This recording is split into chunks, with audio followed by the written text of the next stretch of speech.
Hi friends, நான் உங்கள் சிவா. இந்திய சினிமாவில் பாலிவுட்டாக இருக்கட்டும், அதாவது ஹிந்தி படங்களாக இருக்கட்டும், கன்னட படங்களாக இருக்கட்டும், தெலுங்கு படங்களாக இருக்கட்டும், இவங்க எல்லாமே வந்து 1000 கோடியை வந்து அசால்ட்டாக அடிச்சிட்டாங்க. ஆனால் இவங்க எல்லாருக்கும் முன்னோடியாக இருந்த நம்ம தமிழ் சினிமாவில் வந்து இன்னும் ஒரு 1000 கோடி படங்கள் வந்து எதுவுமே வரவே இல்லை. ஹிந்தியை பொறுத்த வரைக்கும் ஷாருக் கான் வந்து பதான், ஜவான் அப்படின்னு 2 படங்களை வந்து 1000 கோடி படங்களை வந்து போன வருஷமே அவர் கொடுத்துட்டாரு. பட் ஆனால் இந்த வருஷம் எந்த விதமான படமும் வரல. கன்னட படத்தில் வந்து கேஜிஎஃப் 2 வந்து 1000 கோடி அடிச்சிருச்சு. கேஜிஎஃப் 1 வந்த இம்பேக்ட்னால கூட அது 1000 கோடியை வந்து அடிச்சிருக்கலாம். RRR அப்படிங்கிற ஒரு படமும் 1000 கோடி அடிச்சிச்சு. பாகுபலி 2 வந்து 1000 கோடி அடிச்சிச்சு. இந்த மாதிரி தெலுங்கு இண்டஸ்ட்ரி, கன்னட இண்டஸ்ட்ரியெலாம் வந்து 1000 கோடி படங்களை வந்து அடிச்சிச்சு. பட் ஆனால் வந்து தமிழ் சினிமாவில் வந்து இன்னும் யாருமே அந்த 1000 கோடியை வந்து டச் பண்ணலை. இந்த 1000 கோடியை டச் பண்ணக்கூடிய படங்கள் அப்படிங்கிற மாதிரி நிறைய பேர் நிறைய கருத்துக்கள் சொன்னாங்க. லியோ வந்து 1000 கோடி அடிச்சிடும், கங்குவா வந்து 1000 கோடி அடிச்சிடும் அப்படின்னு. எனக்கு வந்து ஆனால் அப்போவே தெரியும் லியோ கங்குவாலாம் 1000 கோடி அடிக்க முடியாது அப்படின்னு. எல்லாத்துக்குமே ஒரு ட்ரெண்ட் செட்டர் அப்படின்னு ஒருத்தர் இருக்கார்.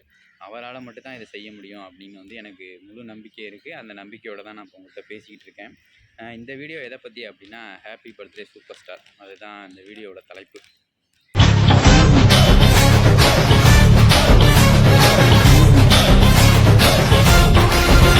இன்றைக்கி சூப்பர் ஸ்டார் அவரோட பிறந்த நாள். என்னோட வாழ்த்துக்களை வந்து நான் அவருக்கு தெரிவிச்சுக்கலாம் அப்படின்னு தான் இந்த வீடியோ வந்து நான் இப்போ மேக் பண்ணுறேன். அவர் வந்து எல்லா விதத்துலையுமே ட்ரெண்ட் செட்டராக இருந்திருக்காருங்க.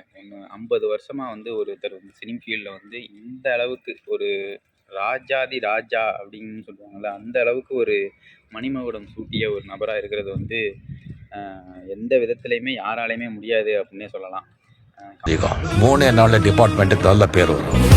கமல் சார் இதை விட கூட இருந்திருக்காரு, நான் இல்லைன்னு சொல்லலை. சிறு வயசுலேருந்து நடிச்சிருக்காரு. ஆனால் அந்த சூப்பர் ஸ்டார் அப்படிங்கிற ஒரு கேட்டகரியிலேயே இன்னுமே உட்காந்துருக்காரு அப்படிங்கிறது வந்து இவரால் மட்டும்தான் முடியும் அப்படின்னு வந்து நான் நினைக்கிறேன்.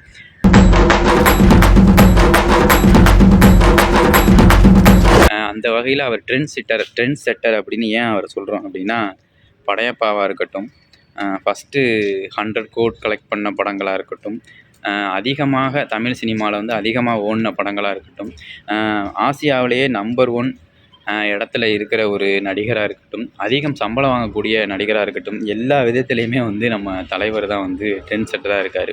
ஸோ வீரசேகர் உலகத்தில் எந்த மூலையில் இருந்தாலும் வந்து முன்னால் நிற்கணும்.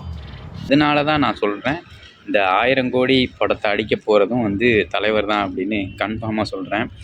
அடுத்து லோகேஷ் கூட கூலி பண்ணுறாரு. அதுக்கப்புறம் நெல்சன் கூட ஜெயிலர் 2 பண்ணுறாரு. இந்த 2 படங்களுமே வந்து சோலோவாக ரிலீஸ் ஆணுச்சு அப்படின்னா, எந்த விதமான போட்டியாளர்கள் இல்லாமல் சோலோவாக ரிலீஸ் ஆணுச்சு அப்படின்னா கன்ஃபார்மாக வந்து 1000 கோடி அடிச்சிடும் அப்படின்னு சொல்லலாம். அது எப்படி நெல்சனை வச்சுக்கிட்டு எப்படி 1000 கோடி அடிக்க முடியும் அப்படின்னு நீங்கள் கேட்கலாம். இந்த பக்கம் அண்ணாத்த ஒரு ஃப்ளாப்பு, இங்கே நெல்சனுக்கு பீஸ்ட்டு ஒரு ஃப்ளாப்பு. இவங்க 2 பேரும் இணைஞ்சி அசால்ட்டாக ஒரு 600-650 கோடியை வந்து அடிச்சிட்டாங்க. பெருசாக எந்த விதமான ஹீரோயின் செட்டப் கிடையாது. ஒன்றும் பயங்கரமான ஒரு அதிரடியான குத்துப்பாடல்கள் இந்த மாதிரிலாம் எதுவுமே கிடையாது. தமனா வச்சு ஒரு பாட்டை வச்சுட்டு ஈஸியாக படத்தை எடுத்து முடித்து தூக்கி அடிச்சு செஞ்சுட்டு போயிட்டாங்க அப்படின்னு தான் சொல்லணும். இந்த வகையில் வந்து நம்ம இதை வந்து கண்டிப்பாக பார்க்கலாம். ஜெயிலரோட இம்பேக்டே வந்து ஜெயிலர் 2 வந்து அந்த 1000 கோடி லிஸ்ட்டுக்கு எடுத்துகிட்டு போகும் அப்படிங்கிற ஒரு நம்பிக்கையில் தான் நான் இதை வந்து சொல்கிறேன். இன்னும் வந்து எத்தனை பேர் ஆக்டராக வந்து வந்தாலும் அன்றும் இன்றும் என்றும் ஒரே சூப்பர் ஸ்டார் தான், அது நம்ம ரஜினி சார் அவர்கள் தான். ஹாப்பி பர்த்டே தலைவா. தேங்க்யூ.